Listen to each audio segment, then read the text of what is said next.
你知道吗？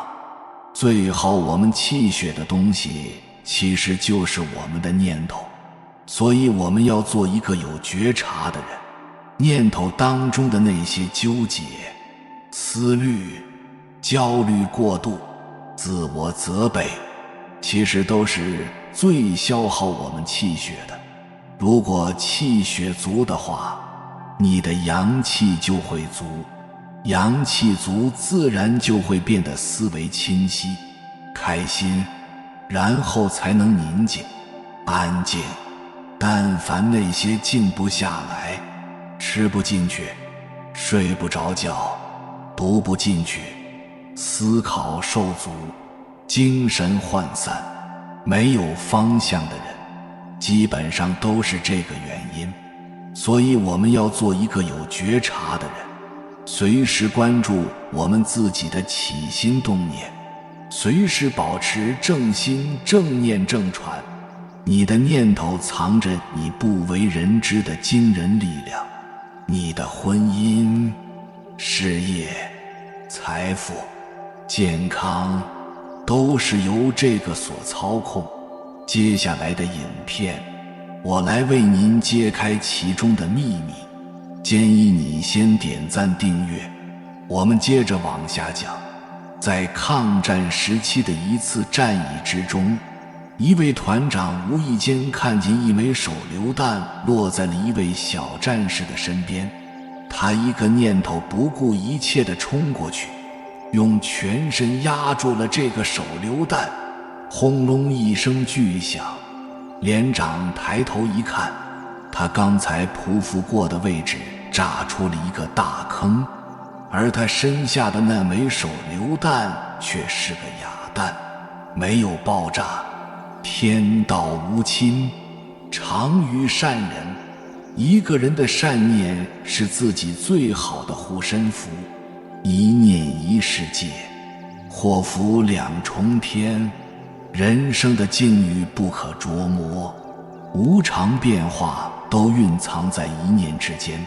有时候，一个恶念会断送了人的整个性命。在《西游记》中有个金池长老，他虽有270岁的高龄，却没有与之匹配的德行。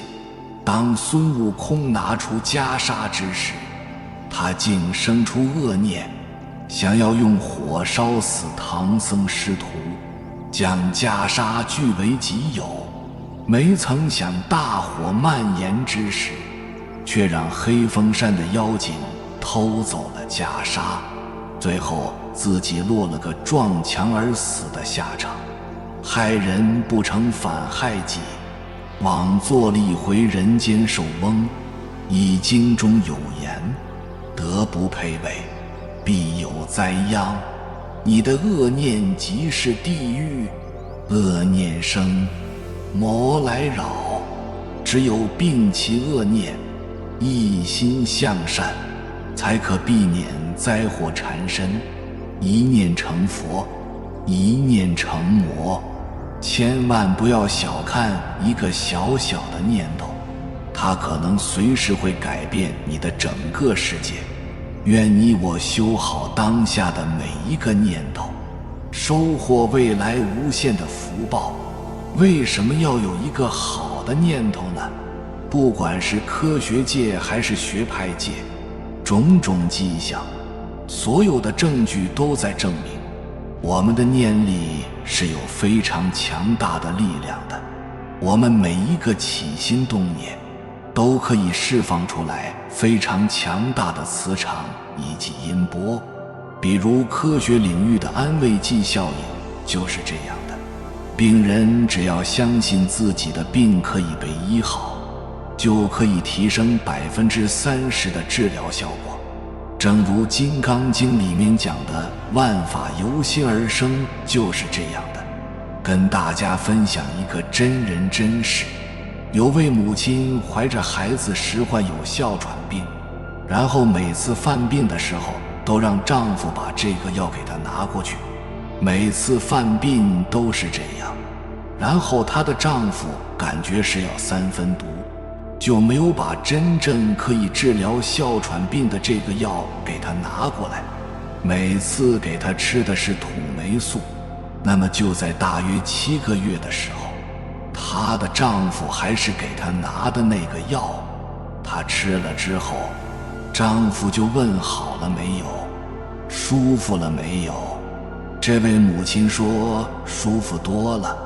然后这个时候谜底就揭开了。丈夫把之前给她喝的这个土霉素的药瓶拿过来给她一看，从那之后就再也没有犯病，反而痊愈了。念头可以改变思想，思想可以改变语言，语言可以改变行动，行动可以成就你的命运。那么什么是念头呢？物质的本质是玻璃，是有很多个微粒的组合，微粒不断的解析，就是心念。现在量子物理已经有所证明，所以物质也是能量，是我们的心念。因此不管你现在过的是什么样的生活，是穷困潦倒，是障碍重重，是身无力追之的，都没有关系。重要的是你的心念，只要你的心念改正了，那么感召的都是正能量。假以时日，命运就会向好的方向转变。古圣贤说，心变则命变，心变了，命就变了。印光法师说过一个偈字：今好命又好，富贵直到老；今好命不好，祸转为福报；命好心不好，福转为祸兆；心命俱不好，短命且贫夭。现代物理学有一个最伟大的发现，那就是物质就是能量。这也是爱因斯坦对人类所做的最大贡献。他向我们揭示，物质只是能量的一种形式，这世界上的万事万物都是由能量所形成，不管是玉石、铁矿、木头、草木，你、我、他，包括我们的身体和心念情绪，都是由能量所形成。在佛家经典《心经》也提到，色即是空，空即是色，色不异空，空不异色。我们肉眼所见到的并非真实存在，肉眼看到的只是一种幻象。还有超越眼睛所看到的更本质的存在。说得更明白一点，我们看到房屋、墙壁、身体都不是真实的，它们只是能量的划线。由于电子的移动速度非常快，以致我们的肉眼看不出来，把这些微粒的组合和波动，认为它们是一个实体。物理学家研究了300年，想找出物质的本质。当他们探索得愈深，就愈感到迷惑。他们简直无法相信，在量子纠缠说里，一个粒子可以存在于宇宙中的任何一个位置。当你看它的时候，它就定位在你的眼前。生活是思想创造的结果，物质的本质并非物质，而是心念。你的身体看起来好像是由固体物质所构成，而这些固体物质可以分解成分子和原子，但根据量子物理学，每一个原子的内部有 99.9999% 是空的，以闪电般的速度穿梭在这些空间中的次原子，其实是一束束震动的能量。这些能量并不是随便任意震动，振动其实就是携带讯息，整个讯息场会把讯息传送到宇宙量子场，创造物质世界我们所看到的实相。爱丁顿这位伟大的科学家即说，我们总是认为物质是东西，但现在它不是东西了。现在物质比起东西而言更像是念头。念头，没错，物质是来自念头，是来自我们的思想。如果不是先有飞机的念头，科技是无法创造出飞机的。如果不是先有写这本书的念头，这本书也不会呈现在你的眼前。如果你剖析一张画，你会发现它是由画布和一些颜料所组成，但一幅画之所以变成美丽的图画，并非来自画布和颜料等物质的总和，它是来自绘者，是来自绘图者的念头。如果没有那个想法，也就不可能有那幅画。把一块方糖放在瓦斯上燃烧，只会产生火光、热和油腻的碳块。可是如果把它吃进肚子，却能创造出许多事物。为什么？是的，是因为思想。思想把糖所提供的能量变成了梵高的名画、台北的101大楼、肖邦的波兰舞曲和米尔顿的叙事诗《失乐园》。这些都是思想的结果。思想创造物质。这本书的写作也是来自思想，也是来自一个念头。至于对于你有什么影响，也要看你的思想。你生活所看到的一切都是来自思想，以及你思想所创造的结果。你的肉体、骨头与肌肉可被还原为70%的水分以及没有多大价值的化学物质。然而，你的思想却使你成为你。我们的每个思想和意念都负荷着不可思议的能量，这些能量会透过各种形式实践自己。你的思想会创造出疾病，也能治好疾病。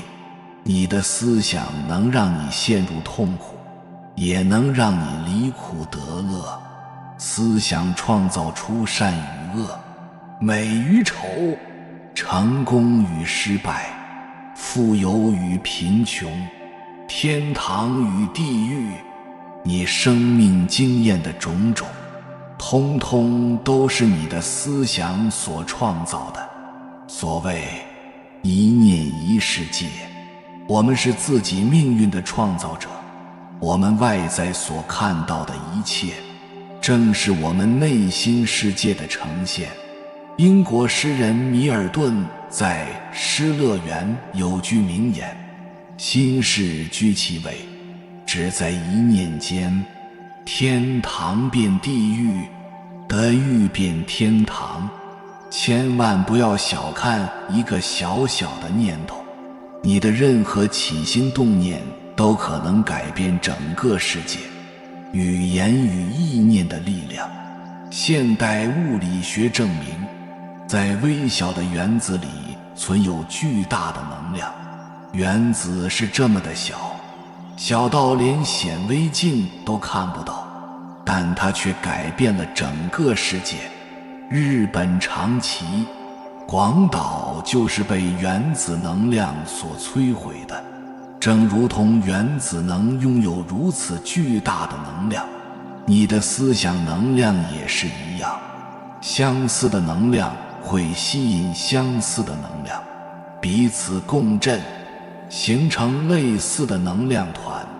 当这些类似的团在宇宙中彼此穿梭、碰触，慢慢地聚合在一起，也就形成了物质，形成了我们的世界。这即是思想形成物质的原理。每一个思想，即使只是小小的念头，也会变成一个东西，而每一样东西在一开始的时候也只是一个想法，也只是来自一个小小的念头。所谓勿以恶小而为之，勿因善小而不为。不要轻忽你的恶念，说我只是无聊乱想，我只是说说而已，我想应该没什么关系。即使是微不足道的火花，也可能烧掉整座森林。不要小看你的善念，说那只是一件小事，不算什么。即使是小水滴，最后都可以注满整个大池子。人们为善为恶，都在一念之间，变好变坏，其实就在一个小小的念头上。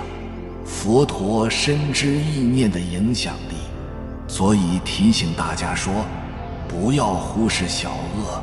火花尽管再小，都会烧掉像山那么高的干草堆。不要忽视小善，以为它们没有什么用。即使是小水滴，最后都可以注满大容器。生活是由小事所组成的，没什么大事，但小事累积起来就成了大事。单单一个小小的善念，也许看起来没什么，但光是那个念头即是大大的福报。单单一个小小的动作，也许看起来没什么，但光是那个行动即是大大的善行。有些人喜欢骂人，或在背后说别人的坏话，他可没想到，听到的都是他自己。骂人的声音就像魔音一样，听得最多的人，伤得也最深。当口出恶言成为习惯后，经由自己的耳朵日以继夜的聆听灌输，久而久之，这种语言就成了心田的种子，早晚会给自己创造厄运的果实。思想具有能量，语言是有声的思想，所以语言具有很强震波。当我们说一些不中听、不吉祥的话时，常会听到人们说，快闭上你的乌鸦嘴。因为当负能量的语言一出，你已经在发出震波。更明白说，你是在吸引同频道的事件上门。这也就是为什么乌鸦嘴会特别灵验，尤其是愤怒和怨恨时所说的话，那些话都带有很强的能量，再透过负向的震波，结果往往让人意想不到。你一定也听说过，某些人因为一时气愤，说出了重话，后来真的发生严重的后果。这种事情在医院的急诊室屡见不鲜。比方夫妻吵架，然后妻子气愤地对先生骂道：“你去死了！”结果先生真的就死了。父亲气呼呼地对孩子叫骂着：“有本事你就永远不要回来！”结果孩子真的因为一场意外就再也没有回去过。有人或许会问，我只是说说而已，又不是真的，有什么关系？如果有人告诉你，说你最近身体的那些异常现象很像是癌症，你会怎么样？也许他也只是说说而已，但他的话对你真的一点关系都没有吗？我们来看一下老吴的真实故事。几个星期来，老吴感到胸部不适，咳嗽，而且有点呼吸困难，吃药也无多大改变。随即住进大医院接受检查，结果诊断出是一个快速发展的恶性肿瘤，医师预测他只剩下1-2个月的寿命。这个悲惨、可怕、难以接受的坏消息震撼了老吴和他的家人。得到癌症2天后，老吴便开始恶化，他感到非常虚弱，体重迅速下降，他开始无法离床。家人都认为能够度过这个星期已属幸运，没想到医院打来一通电话，一个带着歉意的声音告诉老吴的太太，老吴根本没得到癌症。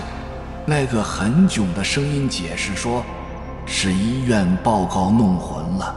获知实情之后，老吴在24小时内立即离床，他的食欲恢复，疼痛也消失，而且行动自如。他的衰弱完全不见，留下的只是刚开始的症状，咳嗽与呼吸困难。你说我只是说说而已，就像说我只是放颗炸弹而已一样。你说有没有关系？言语甚至比真实的情况影响更大。谨慎对待你讲出的语言，语言是有生命的，它具备了创造和毁损的能力。诗人安琪洛也谈到过言语的力量，他说，言辞就像小小的能量子弹，射入肉眼所不能见的生命领域。我们虽看不见言辞，它们却成为一种能量，充满在房间、家庭、环境和我们心里。他相信身边的言辞会渗透我们的生命。语言就是发出声音，这声音一天少说也要讲上几百句到几千句，不知不觉的就会影响到自己的情绪、心态和命运。有些人喜欢骂人，或在背后说别人的坏话，他可没想到，听到的都是他自己。骂人的声音就像魔音一样，听得最多的人伤得也最深。当口出恶言成为习惯后，经由自己的耳朵日以继夜的聆听、灌输，久而久之，这种语言就成了心田的种子，早晚会给自己创造厄运的果实。所以我们说任何话都要心存善意，而在措辞用字上面也不要太重。我们谈吐时所用的字眼直接明确地影响我们的思想和情绪。一般人处理情绪的中心是右脑，语言中心在左脑。当右脑认知一个负面的情绪时，会越过并抵体传递到语言中心，说出相应的字。同样的，当我们左脑在接收到负面的字眼时，也会传到右脑，反映相应的情绪。所以你选择用什么字眼来表达就相当的重要。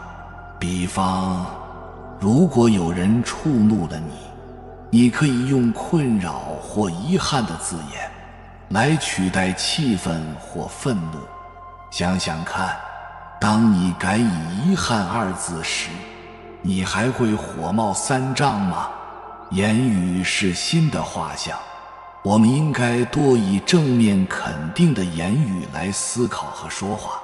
当然，刚开始的时候并不容易，长期累积的习惯很难一下就改变过来。我建议你可以这么做，找一本小笔记本，写下一些美好的字眼。你也可以把这些话语写在一张小卡片，如名片上，摆在皮夹里。每天早上都念它个10来遍。接下来的一天，只要遇到机会，就把这些字眼用在交谈中。当你不断重复这些字眼，很快就会把这些意念灌注到潜意识，改变你的思言行，让你也成为这样的人。有道是，良言一句三冬暖，恶语一句9月霜。言语看似简单，但影响却相当深远。我们每个人都是魔法师，可以用言语对别人下咒，也可以用咒语帮助别人。更重要的是，你所下的每个咒语最后都会回到你自己身上，因为咒语是发自于你，你就是整个震波的中心，不是吗？每个念头就像一颗种子一样，在种子里面，你无法看到大树，但只要你播下种子，并持续浇水灌溉，种子自然会把自己所需的东西吸引到身边来，而成长茁壮。有一句话呢，叫起心动念，惊动十方神煞。什么意思呢？其实就是改变你自己的念头，就能改变你自己的能量。这个念头会改变你整个人的情绪，甚至你的基因序列，你整个人的健康状态，你整个人的循环系统都会因此而改变。今天有缘的你，可以体会一下这6大能量提升法。第一，付出不计较回报，只是为了自我满足感。破人情关系的这个患，一切的人际关系都只是为了让自己感觉更强大。别人怎么看我，是否回报不重要，我今天只做自己想做的事情。第二，不辩证看待问题。那些负面的低能量的信息视频，不需要你分析，不需要你共情，你什么都不需要了解，只要感觉到了低能量，直接不看。第三，不瞎想，留白，允许每一个知见留在当下，留给自己大脑的空白越多，心能创造的潜能就越大。懂得留白，归零。没有知识或见解需要你记住，但其实你并没有忘记任何你需要记住的。允许每一个知见留在当下。第四，不关注别人，把注意力收回来。对别人的事情只有2件事，看见和祝福。看见意味着你判断的即可立马清理这个判断，祝福意味着祝福别人拥有好的美满的事物。第五，是从第4延伸出来的，你不需要认同你的想法，任何的自我攻击、恐惧和怀疑都只是小我的把戏。你不需要认同你的想法，你只需要干一件事，看见它，看见小我在说什么，并且知道你是更大的存在，小我就会自动闭嘴。第6，臣服于每一个当下，臣服于你现在在的地方、状态、周围的每一个人。接纳就是这样，放下每一个我会变得更好的这种执着，放下每一个我应该怎么做的执着，臣服于此生的使命和剧本。对于每个选择，你的心其实都知道怎么选，而你只需要表达感谢，感恩我已经体验了我想体验的了，谢谢你，脑和心。这就是可以让你能量越来越高的实际方法。有缘人，感谢你看到最后。如果今天的影片对你有所帮助，请按个赞给我响应，回复一句正发心正发念，愿你的人生每天都好，功德圆满。还没有订阅频道的，请点击右侧的订阅按钮，与我们建立更深的连接，随缘加入会员，与同频之人共修福报，随喜转发，功德无量。